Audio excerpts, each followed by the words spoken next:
Sofa, bed, கட்டில் எல்லாமே வந்து சிவில் ஒர்க்லேயே பண்ணிக்கலாமா அப்படின்னு சொல்லிட்டு நிறைய பேர் கேட்டிருக்கீங்க. ஃபர்ஸ்ட் இதை பண்ணால் என்ன அட்வான்டேஜ்னு சொல்லிட்டு பார்த்துடலாம். ரொம்ப காஸ்ட் கம்மி, மெயின்டெனன்ஸ் ஃப்ரீ, டியூரபிலிட்டி அதிகமாக இருக்கும்.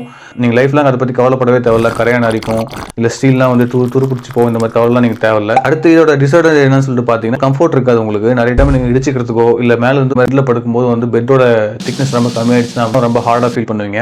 அப்புறம் உங்கள் பெட்ரூம் வந்து நீங்கள் வந்து ஒரே மாதிரி பார்த்து கண்டிப்பாக போர் அடிச்சிருவோம். ஏன்னா நான்லாம் வந்து 6 மந்த் வந்து ஒரு பெட் சேஞ்ச் பண்ணிட்டே இருப்பேன், லொகேஷன் சேஞ்ச் பண்ணிட்டே இருப்பேன். ஏன்னா ஸ்லிப்பிங் வராது. சில பேருக்கு அந்த கம்ஃபர்டபுளாக இருக்கும், சில பேர் அன்கம்ஃபர்டபுளாக ஃபீல் பண்ணுவீங்க. ஒரே மாதிரி பார்த்து போர் அடிச்சிருக்கும். நெக்ஸ்ட் உங்கள் பெட்ரூமை ஃபியூச்சரில் வேறு எந்த ரூமாவும் கன்வெர்ட் பண்ண முடியாது. அப்படின்னா உடச்சி எடுத்துட்டு செலவு பண்ணி தான் உங்களுக்கு கன்வெர்ட் பண்ணுற மாதிரி இருக்கும். அப்புறம் கீழே வந்து நீங்கள் வந்து பெயிண்ட்லாம் வந்து ஃபேட் ஆகிறதுக்கு வாய்ப்பு இருக்குது. ஏன்னா கால் பட்டு ஒரு 6 மாதம் 1 வருஷத்துலேயே வந்து அது வந்து ஒரு ஓல்டு ஃபீலை கொடுக்கறதுக்கான வாய்ப்பு இருக்குது. ஸோ அதனால் இது வந்து ஒரு கமர்ஷியல் பர்பஸ்க்காக மேபி செட் ஆகலாம். ஒரு ரெசிடென்ஷியல் ரூம்ஸு, அந்த மாதிரி ஹோட்டல்ஸ்லாம் தங்குறோம் இல்லையா, அந்த மாதிரி ஏரியாவுக்கு அந்த மாதிரி டைமில் செட் ஆகலாம். ஸோ டெய்லி யூசேஜுக்கு இது வந்து செட் ஆகாதுன்னு சொல்லிட்டு நான் நினைக்கிறேன். நீங்கள் என்ன நினைக்கிறேன்னு சொல்லிட்டு கமெண்ட் சொல்லுங்கள். மீண்டும் சந்திக்கலாம். நன்றி.